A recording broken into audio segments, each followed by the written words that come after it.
BNP নারীদের সুযোগ সুবিধা দেওয়ার যে উদ্যোগ নিয়েছে অতীতে কোনো সরকারই তা দেয়নি বলে মন্তব্য করেছেন বিএনপির কেন্দ্রীয় নেতা ও নাটোর 2 আসনে ধানের শীর্ষে প্রার্থী অ্যাডভোকেট এম রুহুল কুদ্দুস তালুকদার দুলু। দুপুরে নাটোর জেলা বিএনপি কার্যালয়ে জাতীয়তাবাদী মহিলা দলের সমাবেশে তিনি এই মন্তব্য করেন। এ সময় দুলু বলেন, বাংলাদেশে এই প্রথম তারেক রহমানের নেতৃত্বে বিএনপি মেয়েদের জন্য ফ্যামিলি কার্ড সিস্টেম চালু করবে, যার মাধ্যমে নারীরা প্রতি মাসে 2,500 টাকা পাবেন। সমাবেশে জেলা বিএনপির আহ্বায়ক রহিম নেওয়াজ ও জেলা মহিলা দলের সভাপতি সুফিয়া হক সহ অন্যান্য নেতাকর্মীরা উপস্থিত ছিলেন।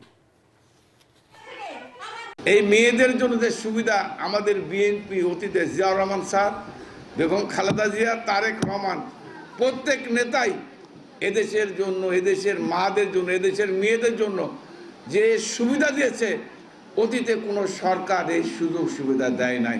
এবং আগামী দিনে আমি মনে করি বিএনপি রাষ্ট্রীয় ক্ষমতায় গেলে আমাদের মারা, আমাদের বোনরা, আমাদের মেয়েরা সবচেয়ে বেশি সুযোগ সুবিধা পাবে ইনশাআল্লাহ।